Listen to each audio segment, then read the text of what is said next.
G'day, everybody, and welcome to the literal Polls Away so the cats will play, the boys will play episode of Forge a Narrative. We are the Battle of Lost Souls podcast. My name is Adam Camilleri, and I'm joined by the wonderful Red Powell. Hello, mate.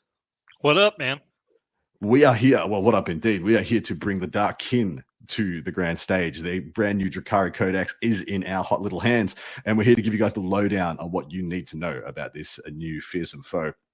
Although they've had a pretty, as far as being the literal pretty much last codex of the edition, because this is it. This is the last one. We have every major faction is done. Whether they go back and they add bits and supplemental bits and pieces after this, we'll wait and see. But this is really exciting because we essentially have a complete game. And, if this is a 3-year cycle as it was for 8th and 9th edition, we've got a pretty much every codex out with more than 6 months, closer to 9 months of just everything being out, everything being done. Does that warm the cockles of your heart like mine? I mean, it's a little sad that Drukhari was the last, but it is. I'm interested to see the game in full play. Well, Drukhari have had an interesting adventure through the edition so far. They've had peaks and troughs through their index about being reskinned with Sky Splinter, having the addition of Reaper's Wager, and those detachments have not gone away with this new inclusion of the Codex. And this Codex is sitting in a pretty unique design space as well for what they've decided to do in the direction they've gone with pain tokens. And without further ado, let's just jump in and unpack those. So, give people, if you can, what's the frame of reference? How did pain tokens used to work? I mean, so there's kind of and I'm talking about being a longtime Dark Eldar player, so like power from pain to pain tokens to what we're looking at currently. It used to be, remember when it was like an escalation just by sheer the gameplay, like as you went turn by turn, they just built up, and then and at one point it was it was almost Inari-ish, right before there was Inari. And now we're moving into pain tokens that it used to be like more army wide and what pain tokens did, but now we're moving into where pain tokens give you, each unit has its own specific pain token ability. Well, it's kind of interesting. So the best way I've found to explain it, and I've been musing on this for a little bit, how to actually tell people and explain how these things work. Because previously you just use a pain token, and then no matter what unit it was, they all got the same ability. It could be reroll charges, it could be the extra goodness in combat, or it could be the rerolls to hit in shooting. Which was very straight up and down as far as internal resource mechanics go. Now they've been reskinned into something more akin to command points, in and of themselves, with every single data sheet of the army having its own unique ability that happens when you use your own special spicy command point. It's almost like you're in the Comora theme park, and they don't use CP here. We don't use CP. We use Comora coins. You don't use actual physical dollars. Your command points. You use Comora coins, and you expend a Comora coin, and then you do the spicy things. And of course, if you get 30 Comora coins together, you get a prize at the end. A little puddle of gack. You remember gack, don't you? Yeah. I just like that you've got this at like a Dark Eldar Dave and Buster's, but yes, exactly right. Chuck E. Cheese. Anyway, pain tokens will now be accrued, of course, once at the start of your command phase, and then each time an enemy unit is destroyed, and then each time an enemy unit fails a battle shock. So, apart from the one that you gain, when you would pretty much gain a command point as well to start your command phase, every other mode of getting it on face value is done by interacting with your opponent. This is very important. This sits within the design space and the theme of Drukhari. They're here to mess with you. They're here to poke around and do things. And then verbatim, empowering through pain. Each pain ability, which is the essentially the unique stratagem attached to each data sheet, will happen when you spend a pain token to empower it. When you do, until the end of the phase, that unit is empowered and all pain abilities take effect. While an attached unit is empowered, and this is very important, the pain abilities of all leader and bodyguard units take effect. You don't need to spend additional pain tokens to do so. So my first thought when I unpacked this was that they're leading you down a semi-garden path of Hero Hammer, wanting to have attached units to as many squads as possible, because then you get, for each Comora coin you spend, each pain token, you get 2 abilities, not 1. It's almost like a CP reduction from a captain or a Gilliman or something like that. Do you see that as a similar design space as well, or is it more like, it's just nice if you have it? No, I mean, I think it's a good, we've talked about between Eldar and between sisters having similar, Miracle Dice is a similar kind of deal to a certain degree. Miracle Dice is definitely more, I think, rigid in regards that it's affecting just dice, whereas this, Yeah. to like what you're describing, it adds on a whole new ability, a stratagem, a built-in stratagem, like you described. And then I'm a fan of the hero hammer aspect of this, and that like how you build some of these people in. I just kind of wish, as we go through this and we talk about what the units are out there, I wish that some of the army, I mean, it already lends itself in that direction with homunculi and succubi and archons, because you've got the ability to pick from all these, but Yeah. unlike Space Marines, where Space Marines or Death Guard, for example, or even we saw with Thousand Sons, they have a ton of characters, right? Like a full They do. roster of different characters. And I think that that's probably the only balancing part in this. I say balancing because while that is an absolute path you could take, there's only so many characters to choose from to access that. Yeah, 100%. We are each going to go through our favorite of the new detachments because, of course, we don't really have the bandwidth to go for 2 hours. Although we probably could. We're not going to. Probably could. You could do an hour and a half by yourself, Adam. You say that. But I the can people sit there and just nod and yeah, we get. The people will be better off if I don't. So jumping off with one of my favorites is we have Real Space Raid. What is yours? We're going to start with yours. Well, no, you get to. You're already on a roll, but I'm just going to say mine is hands down the Kabbalite cartel. But now you can say which one yours. Fine. Hopefully, I took yours. You did. Oh, nice. Well, I'm glad I did, but go ahead. All right, we're going to go through the Spectacle of Spite. This is the Witch Coven's detachment, which I am very high on. Now, this is one where I look at it on face value, and everything that I see lines up in my mind very similarly with some of the best index detachments we got given at the start of the edition. Things like the Gladius Task Force, things like the Invasion Fleet, the Necrons, Awakened Dynasty, where you have one detachment. Unfortunately, because it is Drukhari, you put into a bit of a sandbox in what units will get the maximum value, but those units can kind of do a bit of everything. So combat drugs are back. And combat drugs work very similar to the Gladius Task Force, in their assault doctrine, devastate doctrine, etc. You have 6 drugs that you get to use, and I'll read it out verbatim here. At the start of the command phase, select which combat drug will be active for your army until the start of your next command phase. To do so, either select one from the list below. You cannot select the same combat drug more than once per battle, or randomly select 2 by rolling 2d6. When doing so randomly, combat drugs you've previously selected can become active again. But if you randomly select one that is already active for your army, it has no additional effect. So if you roll a double, there's no additional effect. They read as Adrenalite. So these have all the good old names that I remember from 5th and 6th edition, all these awesome things. Adrenalite is +1 attack. Hypex is +2 move. These are all only affecting witch cult units, by the way, which you know what those are. They're succubi, they're witches, they're hellions, reavers, etc. Serpentine, improve the weapon skill of witch cult units by 1. Painbringer, +1 toughness. Grave Lotus is a +1 strength. And then Splintermind is improved leadership by 1, improved ballistic skill by 1 as well, which, of course, on witch cult units, they're not known for their DACA. Although on a fatter unit of Reavers, not as bad as you think. And when you break that down, we talk about assault doctrine, giving advance and charge. Well, +2 move for witch cult might as well be advance and charge, especially coming out of a transport. +1 attack is a hell of a great drug, and +1 weapon skill gets you over the top in a lot of situations. Do you see this as being like a really cool tool set to just give to a Drukhari general? Absolutely, especially given the flexibility. I mean, I think I've always liked Reavers and Hellions. But I don't think that they played the field very much.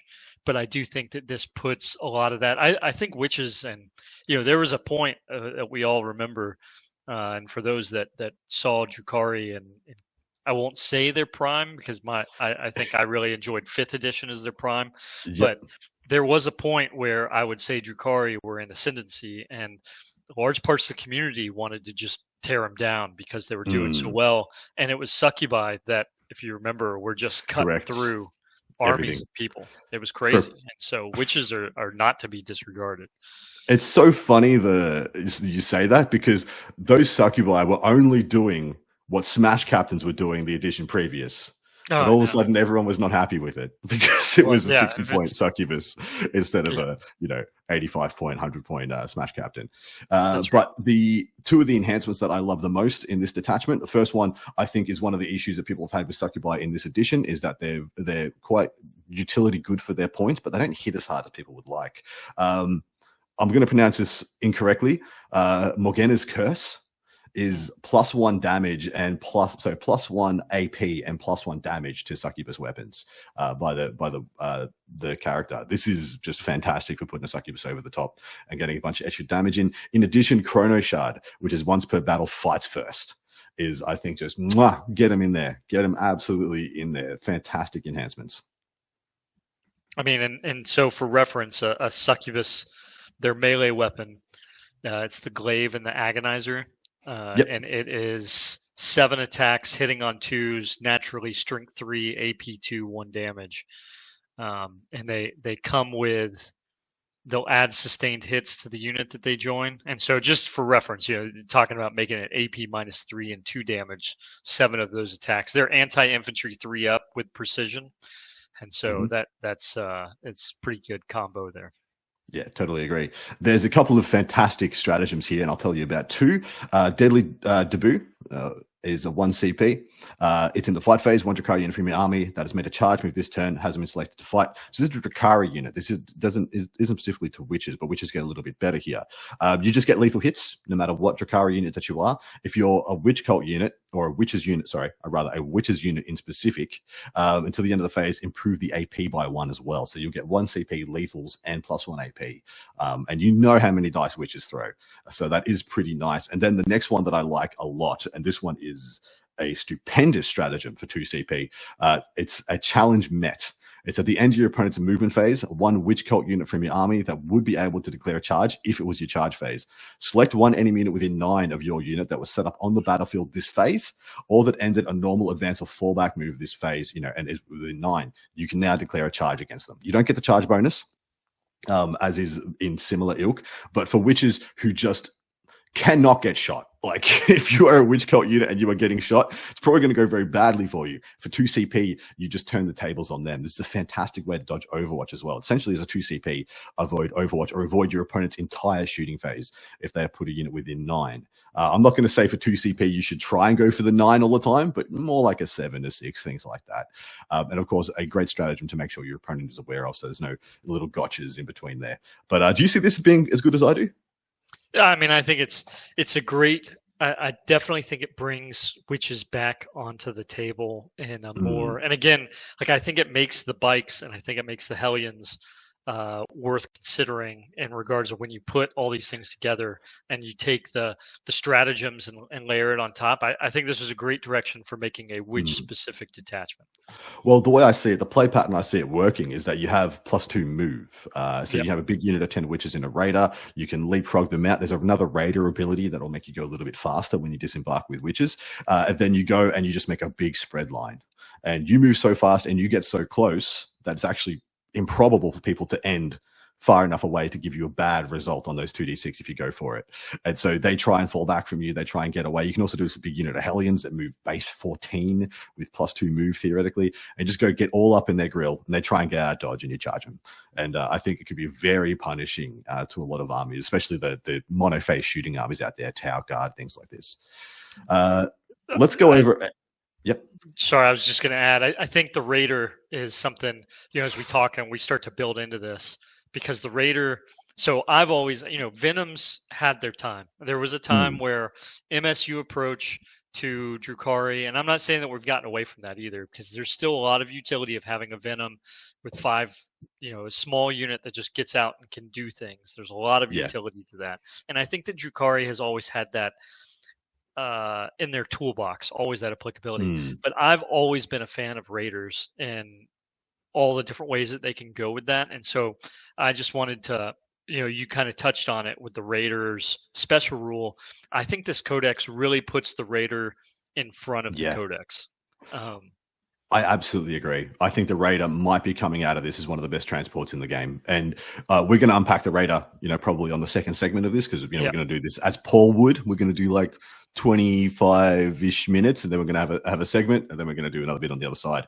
But the Raider, my man, is a superstar, absolute superstar. No matter how you cut it, I think the Raider is one of the premier transports in the game now. Let's come and unpack the Kabalite cartel for me. Give us the lowdown. Sure. Well, and just before I jump into that and segueing from the Raider, I think that, before I jump into this, the cartel detachment, Sky Splinter and Reaper's Wager are still, Sky Splinter, I think, just got better than what it was before. Agreed. And I think that Reaper's Wager is going to stay on the table as a possibility.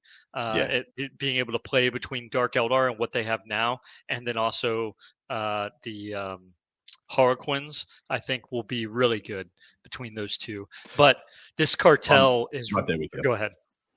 No, I'm right there with you. Totally just in agreement. Yeah. So the cartel, like I said, 5th edition Drukhari, or Dark Eldar. It was one of my favorite things, having an open-topped Raider, and I think I was running five of them with, and back then, I'd like to say, now there used to be Trueborn. Now we have Hand of the Archon, which is effectively the evolution of that concept. But it used to be a big thing for me of having Raiders with a bunch of Cabalites that just drove by and just shot everything that came up. And I was a huge fan of it. And I really think that this takes it to the next level. And we've seen several detachments that have been more vehicle oriented before, and the different codexes that have come out.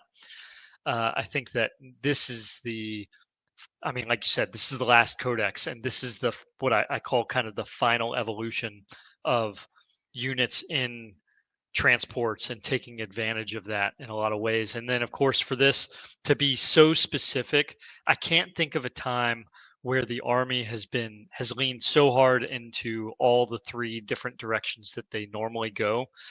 There's always been a Coven detachment. There has been a witch focus, but I can't really think of a time where there's been this much focus into the Cabal units. If you want to say correct. that. Correct. You're right. Because in previous editions, it was almost like there was a sub codex inside the Drukhari Codex just for covens, and there was one just for witch cults and homunculus and stuff. Then it didn't feel like they paid as much tribute to the Kabalite portion of it, which in many people's mind is the core, with the other 2 being ancillary. Whereas this one, it feels like they've flipped the script on its head, because they're Real Space Raid and Reaper's Wager and Sky Splinter all lean heavier into the Kabalite design space rather than the covens and the witch cults. That's right. And so, jumping into this detachment rule, word for word, at the start of the first battle round, select one of the contracts below, then select one unit from your opponent's army that matches the contract description in that contract. Till that contract is completed, that unit is your contract unit. And Cabal and Blades for Hire units from your army have the ability slated in that contract. At the start of your command phase, if your contract unit is destroyed, that contract is completed and you gain 3 pain tokens. So right out the gate, before we jump into these contracts, the ability to, this is winning a round of skee ball, or this is winning the fair game, right? This is getting the rings around the jar, or whatever you want to call it, coming out with massive amounts of tickets. 3 pain tokens is exactly what that is, right? That's what you're winning 3 extra CP just for destroying a unit. Depending on what units going into these contracts, that's huge. And so looking into the contracts, just to kind of flesh it out for everybody, Trophy Hunters contract, 1 character unit. I mean, how many times do we see some of these character units? I mean, being someone who plays Imperial Agents, character units don't necessarily have to be the most difficult things to take out. A character unit can be something really easily to remove. But this ability, each time a Cabal or Blades for Hire model in this unit makes an attack that targets the contract unit, that attack has the precision ability. That's a big deal. I mean, it just immediately turns the whole thing into a precision ability, right? Yeah. Next one infantry or mounted unit. So, pretty well balanced, right? I mean, and you can get that the third one's going to be a monster or vehicle, but one infantry or mounted unit, excluding units containing only character models. At the start of your command phase, this contract is completed if all non-character models in that unit are destroyed. The ability being that each time one of your units in this unit makes an attack that targets an infantry or mounted unit, that attack has a sustained hits ability, which is a big deal given a lot of the other aspects Absolutely. that go into this. Sustained hits is, I mean, it's again the ability to do drive-by shooting with these cartels Hmm. on their vehicles is just a huge deal. Show of strength. Contract one monster vehicle unit. Like I said, it kind of closes out the loop of all the available units out there. The ability is each time a Cabal or Blades for hire model in this unit makes an attack that targets a monster or vehicle unit, that attack has the lethal hits ability, which again just takes this volume of Yeah. fire and closes the loop on exactly what you're trying to do. And in addition, one of the things that I think maybe some people lament or some people champion is the design space of Drukhari. It's very separate between what can and can't scratch the side of a barn door that has toughness 8 or more. It's always been like, here are my Dark Lancers and my Disintegrators and my Blasters, and then there's nothing else that's going to hurt your tank. That's it. That's literally it. It's on my list. The units that I have that can do this job. There's nothing else that can do it unless I get Drazar into combat. And that because of that, adding lethal hits to the army just allows all those little anti-infantry guns, all the venom guns, all the little bits and pieces to just punch up a little bit. You got. That's right. If they're left with 1 or 2 wounds from your blasters and your disintegrators and your dark lancers, whoop-de-doo, I've got 100 million shots that shouldn't do anything that are now going to do something, and I like that as well. Are you the same as me, and you look at this like similar to Votan players did previously, when if they got if they chuck their judgment tokens on your unit of scouts, they just gun for them early game to try and get a bunch of CP advantage? Oh man, absolutely. Yeah. You want to put scouts out, you want to put Zodrog and 20 Gretchen out to block me up and stuff like that. I'm going to contract those guys, and as soon as I kill the Gretchen, I'm going to pay out big time at the Comora coins.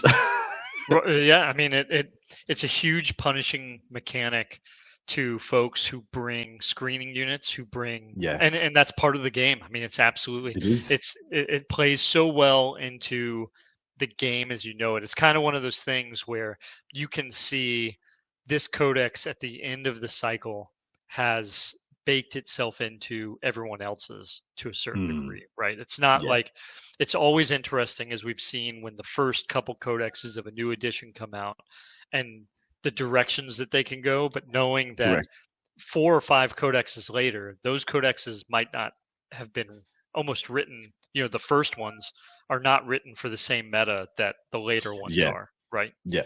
Well said. And, the reason I'm so high on this detachment is the detachment rule is good. The detachment rule gives you flexibility and gives you ability.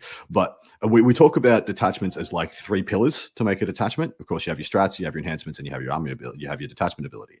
This one doesn't have the strongest detachment ability. It's good, but it's not like superstar level. It's solid. Sure. And you'll see there's some stratagems that will let you continue using your detachment ability throughout the game. But the enhancements and the stratagems, my God, they are up there with the best. Oh man. So right out the gate, I'm always a fan of being able to, we've talked about this, tactics and maneuvering, right? The difference, you can just move, right? Moving is not maneuvering. Maneuvering is moving to obtain a position of advantage, tactical advantage, right? And so when you're really focused on like how you fight and what you're going to do out the gate, my number one favorite in this enhancement deal is the informant network. You slap it on an Archon at the start of the declared battle formation step. Select up to 3 Kabbalite warriors and or Hand of the Archon units from your army, and those units gain the Infiltrator's ability. Boom. Amazing. Yep. Yeah, amazing. I mean, it used to be that it was, we were just talking about it, having screening units and everything.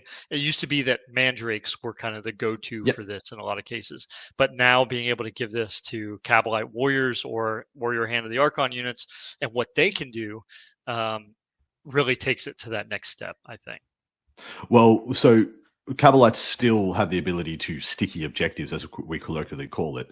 Yep. It is a little bit changed, but we'll get to that when we get to that. But the fact that you can just, I mean, people were talking about this with Emperor's Children when they came out, having an infiltrating unit that can sticky objectives is an extremely powerful thing to have.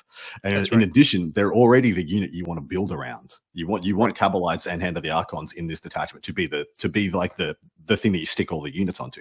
So Yep. it's pretty much just saying the units you're already going to take this enhancement, they're all better. And I love that. That's the best way to go about it. Yeah, it's massive. So that's out the gate. That's my favorite. What's your next favorite? Webway all. AWL. Archon model only. Models in the bearer's unit have deep strike, which was already good enough to take. But in addition, you can target them with rapid ingress for 0 command points, which is just taking a unit that had a linear play pattern of like, here's my super melee unit that I'm going to chuck in a boat. Venom or Raider, usually probably Raider in this extent. And now I'm going to do something completely different with it that you need to be worried about. Because if you ever try and pressure me, I'm going to rapid ingress and offer for free CP and offer a heroic option. So you wanted to come and pressure one of my objectives that I'm holding down. I've just got some Cabalites on it. Well, you actually can't, because I'm going to eat you with Incubi from reserve. In addition to, it can be an offensive and defensive tool. So I'm a huge proponent of this strat. I think it's enhancement. I think it's fantastic.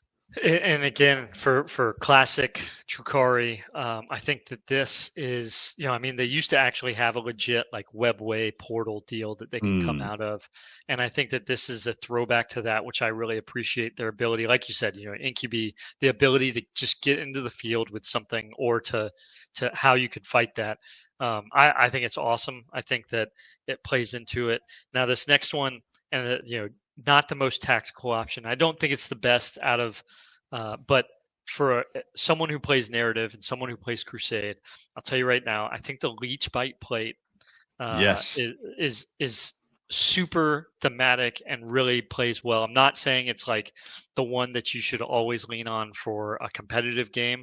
However, when it comes to this narrative deal, the Leech Bite plate, Archon model only, the bear has a save characteristic of 3, so it increases it from a 4 to a 3, and not counting, thankfully, that they've still got Shadow Clone fields.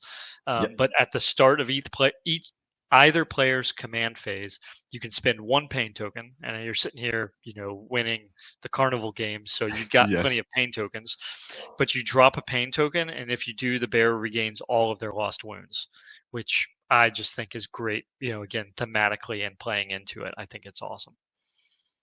Yeah, I think it's amazing as well. Apologies, my dog is going absolutely spare. Must be a delivery of some kind.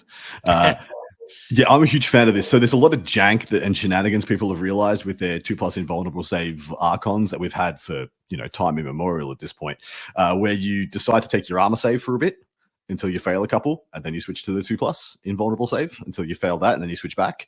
And this just means instead of taking the 4 or the 5 up armor save, depending if you're in cover or not, against like say a unit of intercessors, because of course when I'm playing against an Archon, I try and use bolt pistols to get rid of that shadow field, or at least to stress them out and make them make decisions. It's a much harder decision when they're going to take 3 ups in cover until they want to switch to the shadow field. And then if you don't kill them, well, they're back up to full and you've reset the problem. I think it's a really cool little lever to pull on your Archon, and it could just turn into it could snowball very quickly into being put into a bad position. That's right. That's right. Now, stratagems, unless you really want to hit that last enhancement there, which is for stratagems. Okay, so I think a lot of these stratagems have play out the gate. I mean, in a lot of different directions, right? Yeah. Which you were talking about it. Okay, so the detachment rule is not the strongest, but it's still good. It's good. Like I think it thematically plays well. The enhancements are good, but I don't think the enhancements are the best out there. Like there's some broken enhancements across all these codices, but that those enhancements are good. They're fair. They're balanced, but they're not like game breaking. Now these stratagems, though, I think these stratagems take this detachment and put it. This is why this is my favorite, hands down. Yeah. Right out the gate, because we've already got the connective tissue talking about the contracts. Tailored toxins, 1 CP for shooting phase or fight phase. 1 Cabal or Blades for Hire unit from your army that has not been selected to shoot or fight. Effect. Until the end of the phase, each time a model in your unit makes an attack that targets your contract unit, an unmodified hit roll of 5 up scores a critical hit. Boom. there. We just did it. It's either sustained hits or lethal hits, depending on your contract unit, or precision, and that's it. Like you just Yeah. unlocked those detachment rules on an increased 16% chance for all those hits. It's an incredible stratagem. 1 CP critical 5s in shooting or fight phase is the best version of that stratagem in the game. It is restricted to Cabal or Blades for Hire units, but why else are you here? Why are you playing this detachment if you're not if you're not spamming those units out? So I think this is a top tier strat. You should be making plans to use this as many times as you can. The one I'd like to talk about is the enemies without number. So this is how you keep your detachment rule ticking over. So this is 1 CP in your command phase just after you complete your contract. So let's say you've shot dead the unit or killed the unit that you had contracted previously. 1 CP in your command phase the turn afterwards if you have an Archon that is your warlord. So it's a little bit pigeonholed here, but you're already leaning into this anyway. Select 1 new contract from the list opposite. Then select 1 unit from your opponent's army that is on the battlefield that matches the contract, and you re-rack the detachment ability. Now, so when I looked at this on face value the first time through, I'm like, oh, this isn't that good. This is actually, kind of meh. But then I realized, like, turn 2, turn 3, turn 4, when things are in the grind and mixing up, you got a Canis Rex in your face. This is 1 CP army-wide lethal hits. Against that target. 1 command point. It's a 1 command point, little oath of moment.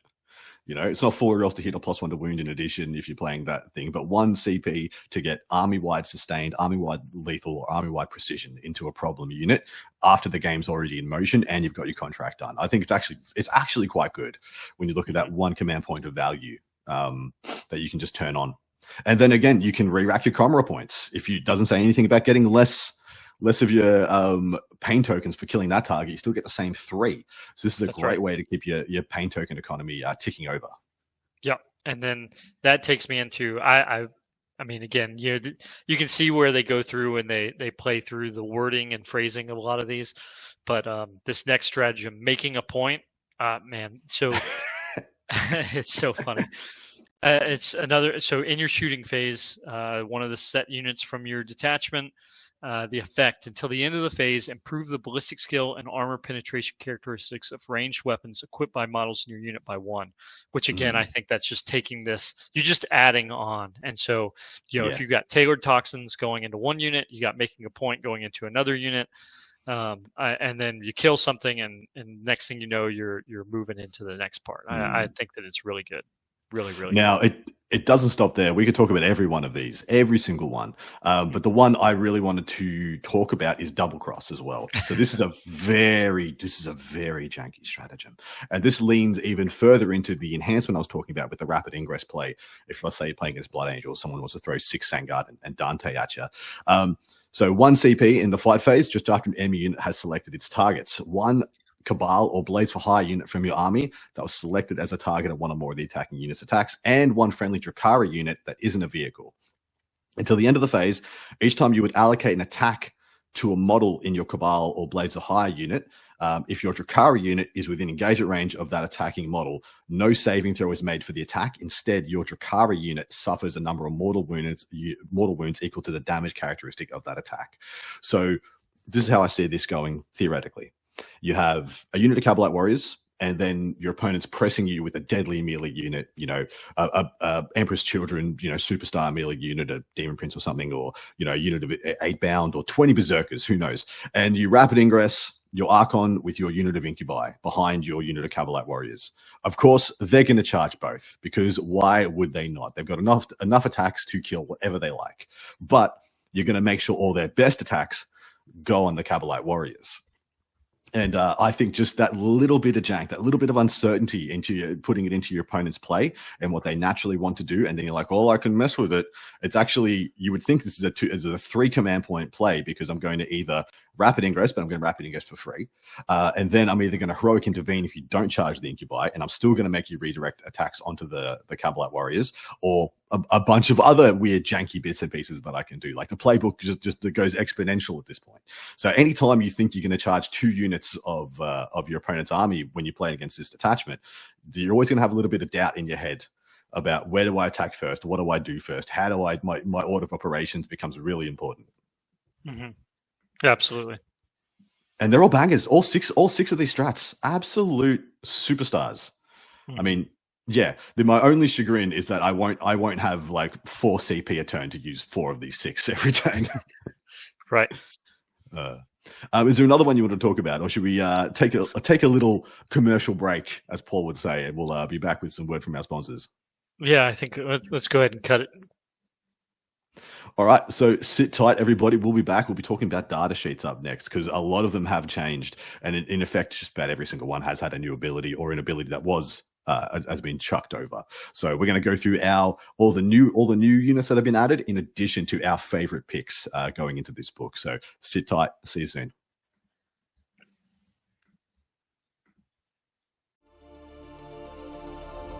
FTN is brought to you by Discount Games Inc. Please visit them at www.discountgamesinc.com. And don't forget to ask Jay about ways to save even more on your hobby projects.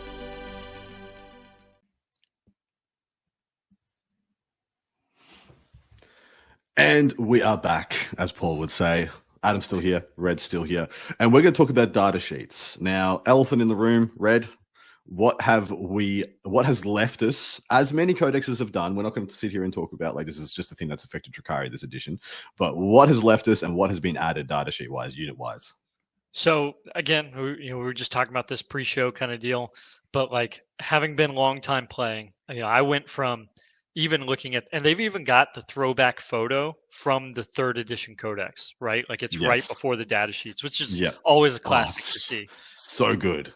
That was the cover of the 3rd edition Codex, where we used to have these other characters. There was a Lady Malice back then. There was the Vect, the Vect. Vect was a character that you could play on the table. It was kind of like having your own Primarch, but Dark Eldar. Yeah. And he had his own. It was awesome because he had essentially his own vehicle that he rode around, and he didn't get off because that's not what he was going to sync to. Yeah, he had his own Jabba's palace. Yeah, I appreciated it. That was real boss level vibes. And then you move on to, we had the King of the Mandrakes, the Decapitator was in there. Mm-hmm. We had Duke Sliskus, who was kind of like the Kabbalite warrior character that you would attach to. It was Snake Plissken, by the way. That's right. It was very easy to see. And then we had the Baron, who was like the Hellion character. Yeah. And that carried us into 5th edition. We still had Urian Rakarth. Now we move into this edition, right? Here we are 5 editions forward, and we're looking at where we've lost Urian, right? We lost a named character for the covens of the homunculi. For now, we'll see what they do with the future. That's true. We still have Drazar, right? Drazar is still in there holding strong. Still one of the best models that I've always appreciated. Absolutely. And then, but we've gained Lady Malice. She came back. Yep. We traded out Urian for Malice, and I'm not saying it's not an even trade because they're 2 very different characters, and I'm not saying that that's necessarily worse or better. I'm just saying that they're 2 very different characters, and so it's not a 1-for-1 swap, right? Yeah. So in addition to Urian, also the Grotesques. And I will say I'm very hopeful they bring out an awesome new sculpt for Grotesques, but maybe didn't have it quite ready yet because they were sitting with a single monopose fine cast miniature. That's right. Was not the best place to be. You're telling someone who had 20 of them. You're right. Yeah, exactly right. Although Crypt in Vampire Counts or yes, Grave, absolutely. Strigoi, AOS. Yes, many good models for equivalents. But Lady Malice is back, and the miniature is exceptionally cool. In addition to that, I think she's very good. I straight up think she's up there with Urian as an absolute beat stick because she's fearsome. Comes with move 7, toughness 3, Dark Eldar, 4 up armor, 4 up invuln, 5 wounds, and 2 OC with leadership of 6 in combat. She doesn't have a shooting attack. Why would you bother? That's a weak stuff. That's for the Monkai. The Lady's Blade is devastating wounds and hazardous, but comes with 6 attacks, hitting on 2s at strength 5, AP 3, 3 damage. Then she gets an extra 6 attacks, 12 attacks she throws. These are the extra attacks at strength 6. At strength 3, hitting on 2s, no AP, 1 damage. So just an extra 6 little dice just to try and do a little bit of finishing. She is a leader, of course. Comes with Feel No Pain 5+ as well, which is on 5 wounds. Usually means she has an equivalent of 6 wounds. Could even become more to 7, depending on how things go. Her Power from Pain ability, so should a pain token be expended on her or her unit, you'll get this. In your shooting phase or the fight phase, when you select this model's unit to shoot or fight, you can expend 1 pain token to empower that unit. If you do, select one of the following abilities: sustained or lethal hits. Until the end of the phase, while the unit is empowered, weapons equipped by models in that unit have the selected ability. Of course, seeing as she doesn't have a shooting attack to, at all, you're much more likely to do this in combat.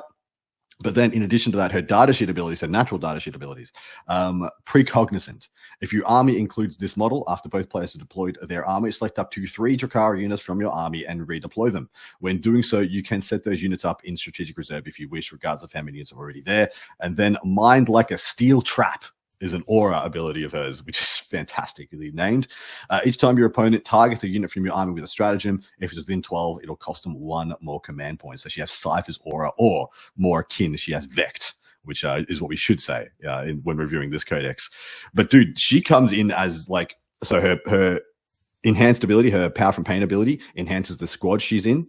She enhances the logistics of your army. She's a terrifying beatstick in and of herself. And then she taxes your opponent's army as well on the command point front. I think she is well-rounded and fantastic. So I'm just going to say, given how much I like the cartel, right? We already talked about the infiltrating warriors. Dude, yeah. Plus the redeploy. That's like my go-to combo. Oh. She is... she's a breath away from being an auto take for me in almost all my builds right now. And we can talk about the points as well, because they're going to be coming out at the same time you're hearing this episode. She's 100 points square. She was printed at 115 in the back of the book, and they dropped her 15 off the cuff, just straight off 100 points. Bang. I think she brings an incredible amount of value. I mean, you see people bringing Cypher, who's a lone up. Cool, lone ups are fantastic, but Cypher doesn't enhance any other portions of your army apart from, a little bit of pistol fire. She has the same ability that Cypher has, in addition to attaching to a squad, in addition to enhancing that squad, in addition to helping the logistics of your army. I think she's a very well-rounded, amazing data sheet. Let's jump to the Hand of the Archon. Tell us a little story here. This is the other brand new unit. But it's also a return of what I would argue is classic, right? And so, but I want to say that there is a balancing factor to this, because unless I missed it, did we see the bodyguard unit from old? Is that still in there? I think we lost it, right? It's the Court of the Archon, right? Yeah. They're gone. Yep. And so we lost that, which for a lot of people, for several editions now, the Court of the Archon has been a go-to unit mainstay in a lot of cases, right?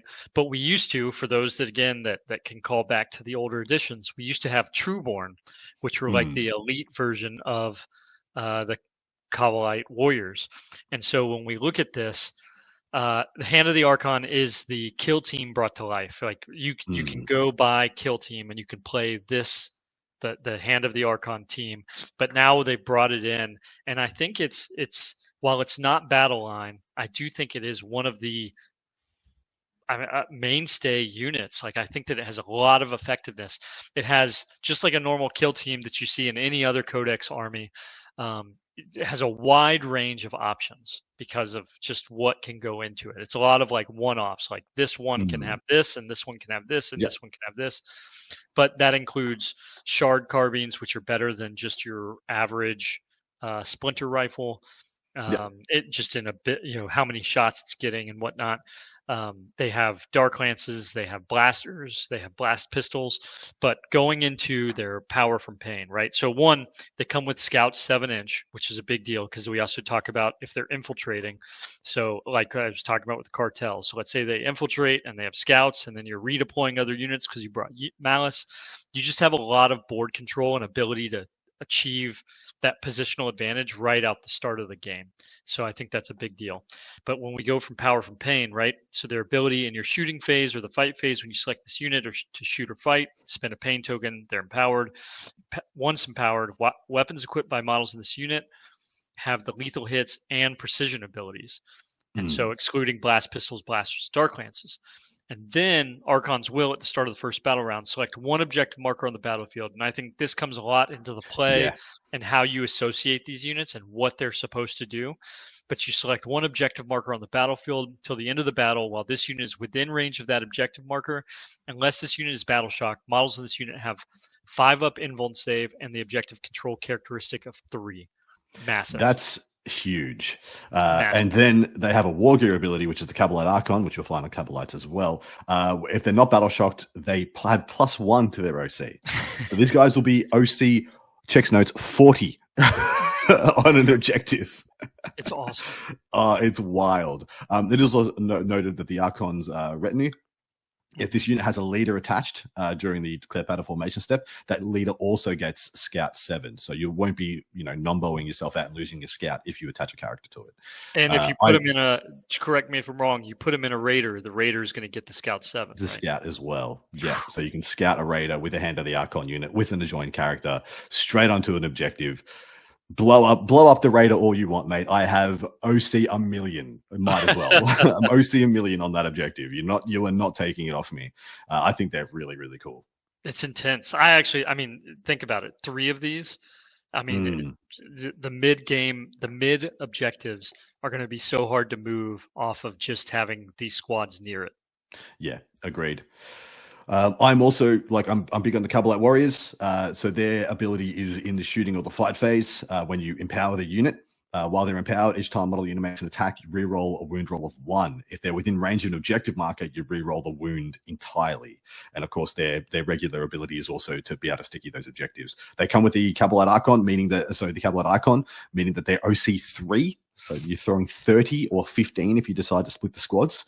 And the rerolls to wound against things on objectives just means that these guys, function so well as you're skirmishing, clearing objective pieces in the middle. And they're actually able to do significant damage again. Whereas previously I thought they were a little anemic against some of the chunkier targets out there. Like, oh, cool. Yeah, my anti-infantry works, but you got a 2+ in cover and who cares? So yeah. Right. Yeah. So they're actually able to pop off a lot more. Drazar's still here. Drazar still shines. So do the Incubi. So does Lilith. The Succubus is looking better than ever. Witches, interestingly, for the first time that I've seen this, witches will have toughness 4 when in combat. Mm-hmm. So that is an interesting lever that I don't think they've pulled before, as in they'll have a 3-up against in the shooting phase and every other phase, but then in combat they're toughness 4, which previously when I looked at this with the Witch Coven's detachment, I was like, oh, well, +1 toughness ain't going to be that good. But Witch is going from toughness 4 in combat to toughness 5 in combat, and then 3 to 4 against shooting. Actually is pretty significant. Yeah. Big fan. I'm just looking. So they have a 4-up invuln in melee, right? Oh, apologies. Sorry, that's what they've delineated. It's underneath the toughness. Good catch, right? There's a lot of folks that look at that and may think that. Yeah, so I think it's just 4-up invuln, right? And so they have a 4-up invuln in melee, which delete everything I just said. Paul's problem. Good excitement, right? I still think that they're still something to be reckoned with in regard of it. They've still got their desperate escape test mechanic, right? The new power pain deal allows them to charge in advance, and then we'll get into the Raiders. But I think that is a great unit and ability. They've had additional attack added as well. So the way I love these guys now is, of course, you take a unit of 10. You can take a unit of 10. Attach a Lilith or a Succubus, split them in the Venom to 2 units of 5. And the gladiatorial weapons, I look at that profile and I love it. It's 5 attacks that hit on 3s at strength 4, AP 2, 1 damage. So you can have 3 of those in a unit of 10. So you've got 15 attacks you can split out into 1/2 of the 5. So 1/5 is just for, objective control and a bit of utility, do an action. And then the other 5 plus the character is actually terrifying because you can buff that profile in so many ways. Yeah, I think they're really good. All right, take us to one of your picks, mate. All right, so let's just go ahead and hit the Raider because it's got me that excited about it. There's no change really to the Dark Lance or the Disintegrator cannon from what we happened. But when we get into it, so Vanguard of the Dark City, essentially at the end of the command phase, if this model is so you have this Vanguard, and it's at the start of the command phase. Select one of the abilities in the list, right to the left, and there's on this there's what 4 abilities? 4. It's a Primarch ability. Yeah, it's a Primarch ability on a transport. Until the start of your next command phase, this model has that ability. First one, the one for the Kabbalite warriors, right? At the end of the command phases, this model is within range of an objective marker you control, and if one or more warrior units are embarked within it, that objective marker remains. So it gives it sticky, right? Yeah. And I mean, that's huge for a transport Massive. to be able to do that. And the ability, it's moving 14 inches. If you have witches, each time a witches unit disembarks from this model, models in that witches unit must be set up wholly within 6 inches of this model versus 3. So it's giving them that extra 3. And then we were talking about the combat drugs that give them 2 Adrenaline. extra Yeah. inches. I mean, and then they're going to advance and charge. You're getting so much range out of that. It's out of control. And then we talk Visions of Butchery, which is for the Coven, right? It's for racks. While one or more racks are embarked within. Yeah, this is a huge deal. This is my favorite one. Add 1 to the attacks characteristics of the model's blade veins and chain snares, which so you go up and they've got these melee weapons on the vehicle that is a D3 plus 3, and now it's a D3 plus 4. And just puts it up a little bit more as it goes into combat. Well, so while one or more racks unit are embarked within this model, for each model. That's right. So sorry, if you have 10 racks in there, you have D3 plus 13 attacks from your Raider. Right. Hitting on force. So, those guys falling here, but at strength 6, AP 1 damage. That Tokyo Drift is right back on the menu, man. And no matter which unit you put inside, they have a premium ability from the Raider. That's I don't think you can do it wrong. I don't think there is an incorrect choice here. Yeah, it's absolutely fantastic. Huge. And so that I'm really excited for that. Like you said, the Venom gives the ability to split them up and like break them down into smaller groups. But I'm super excited to see the Raider back in the fight. In addition, the Power from Pain ability. So in your shooting phase, when you select this model to shoot, expend a pain token. While empowered, if one or more units are embarked within this model, each time this model makes an attack with a ranged weapon that has the anti ability, you can re-roll the hit roll. So the way that doubles down into the lethal hits or the sustained hits or the precision you may have from your contract in that detachment, then getting 4 re-rolls to hit and then having anti-infantry, anti-whatever on the other side, I think is actually fantastic. Once again, like the Raider drive-by is very terrifying all of a sudden. Yeah. How often do you see a vehicle with a firing deck 11? I'm trying to pretty much that's it outside of like super heavies. Pretty much. Yeah, this is the Raider. That's right. The Scourges have been broken down into 2 data sheets, as they have done with things like Wolfen and many other versions. The one with the heavy weapons is exactly as you know it, as you love it, has all the heavy weapons. It's not restricted to one of each either, so you can have all heat lancers, all blasters, all as you please, all dark lancers. But the new one, the one that's just with the shard carbines, is, I think, a very important utility unit that's been added to the Drukhari package. So these guys have an incredible ability. So you'll get just 5 Scourges. I think they're quite cheap as well, if I remember. And of course, they have their movement 14, the 4-up save, 5-up vulnerable save, deep strike. Their Power from Pain is to expend a pain token, and you'll deep strike 6. Which is nice for flipping objectives, getting into corners, and things like that. But it's not the buy-in. The buy-in is their datasheet ability, which is after this unit is shot, select one enemy unit hit by one or more of those attacks. Until the end of the phase, each time a friendly Drukhari unit makes a range attack that targets that enemy unit, improve the armor penetration characteristic of that attack by 1. Can only be affected by one of these this ability once per unit. That is just such a beautiful activator for so many of your middling weapons that usually rock with AP0 or AP1, and then all of a sudden you tick them up to AP2 and they just get infinitely more powerful. And it's on, like, I mean, we talk about things like Incursors for, Space Marines being an awesome take because they're giving that +1 to hit, and in a lot of intents and purposes making it so you don't need Oath of Moment on the target that they're going after. This is a similar ability on a quality utility unit that has exceptional movement, has fly, and has deep strike. I am so high on that unit of Scourges.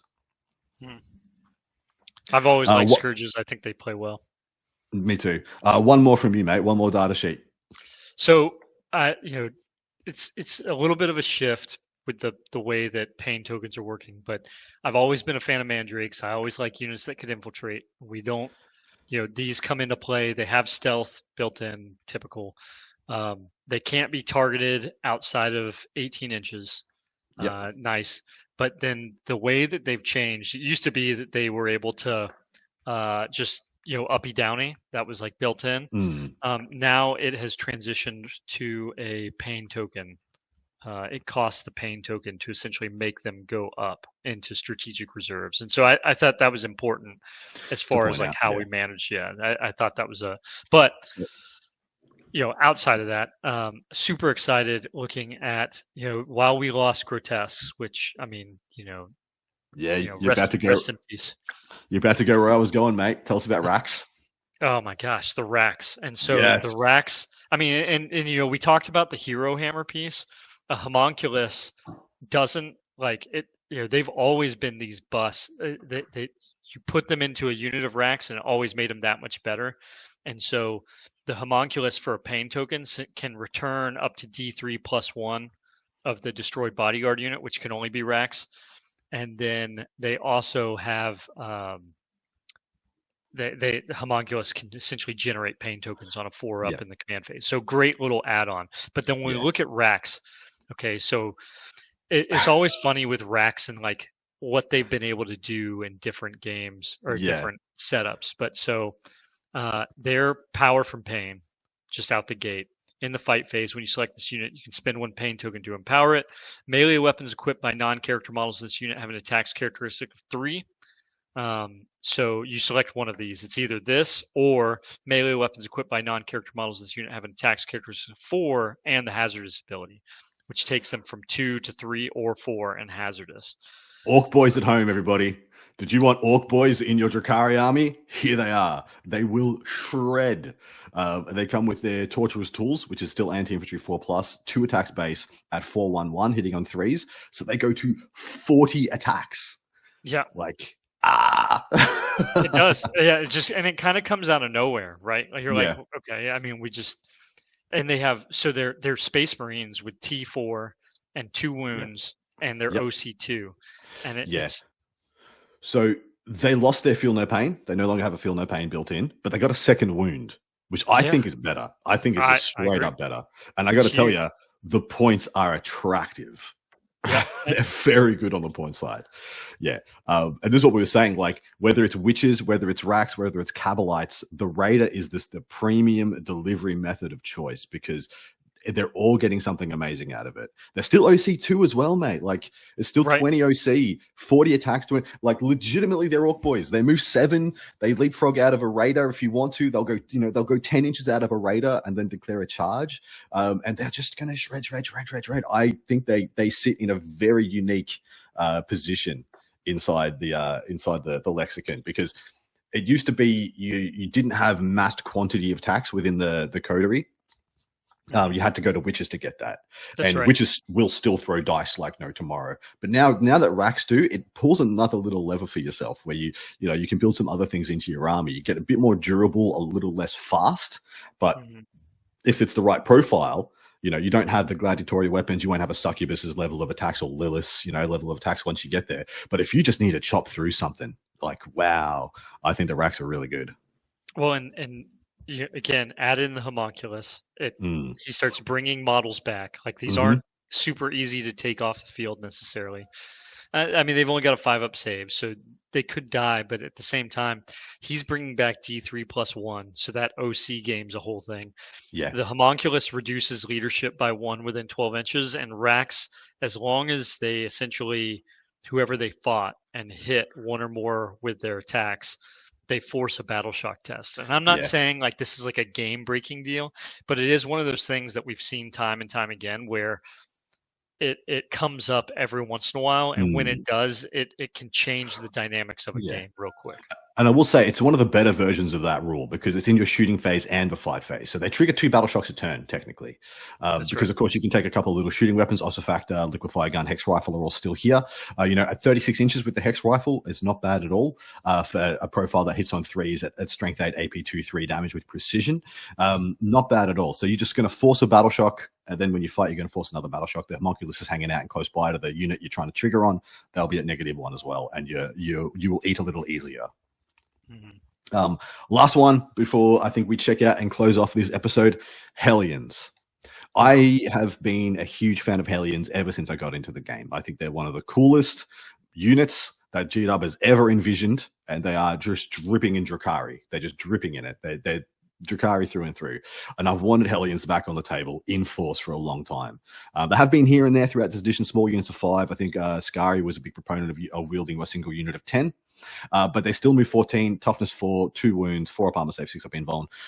Where it gets spicy is that they had their Hellglaives have had Lance added onto their data sheet. So That's the Hellglaive massive. it's so big. They have Lance and sustain hits 1. So they got 3 attacks apiece, hitting on 3s at strength 4, AP 1, 2 damage. We've already seen in the Witch Cult detachment, there's enormous amounts of ways to buff that up. They come with Deep Strike, of course, which is a fantastic ability. And their data sheet ability is a reactive move within 9 inches. So anytime a unit ends a normal advance or fallback move within 9, they get a D6 reactive. But then their Power from Pain ability is, whilst empowered, they'll have +1 attacks and +1 strength. So they'll go to 4 attacks at strength 5 with Lance. And that's the break point. Getting to strength 5 with Lance is one of the biggest breakpoints in the game. Because strength 4 with Lance, you can still be T9, and we're not doing that well. But strength 5 with Lance is a whole nother beast. And I think this might be putting them over the top and allowing them to be seen taken, especially, like I said, in the Witch Cult detachment. The Spectacle of Spite, I think it's called. Oh, yeah. But dude, overall, like, closing thoughts, let's wrap this guy up. How do you feel about this book as a whole, and like, what are some of the builds you expect to see? I mean, I'm super excited. I think that initially people are gonna, they've got their comfort areas, and so you're gonna see, the Splinter. You're gonna see the. I'll be interested to see if people still bring the Reaper's Wager.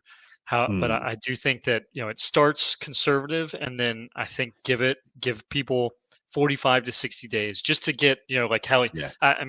I've got 20 Hellions, right? And I'm not saying I'm going to run 20 Hellions, but it could be cool. It could be a lot of fun. Very cool. Watching them chase up the field to be able to achieve that. And like, again, my contract units, if I'm running the cartel, the Reapers are still going to get the benefit of all my extra carnival tickets, right? Because I can throw that out there with the Hellions to support them. And so there's just a lot of play into the different aspects. And so I think we're going to see, what range exists in the Drukhari army is going to expand with what's being played on the table. I think that they've made a lot of things very viable. And I don't think that there's like one direction that you have to go with this army. And so I'm really excited to see where people continue to build into. I'm absolutely the same. And I'm right with you. I do expect to see people starting off with Sky Splinter, start off with what you know, and then work into the new stuff. The biggest thing I think people are going to have to to learn how to use effectively is the new pain token economy. The Comora coins, when to spend them, what to use them on, what are the value tickets, what are the value games to get the most out of your Comora coin, etc. And so that I expect to see it be a very, very interesting study of the Drukhari player base. But dude, on that note, we're going to wrap up this episode. Hope you have enjoyed it. Sorry there was no Paul here. He's off doing a vacation or something with his And no Tanya. She's out of town too. She's out of town as well. Yeah, you just left an owl, somewhat sticky hands. I don't know why they're sticky, but they are. But Red, none of us are surprised. On that note, we are out of here. Hope you've enjoyed this episode, guys, and I look forward to seeing what you'll brew up with your dark kin out there, mate. Have a great night, Red, and take care of each other's and yourselves. Yep. Take care. See you, everyone. Bye.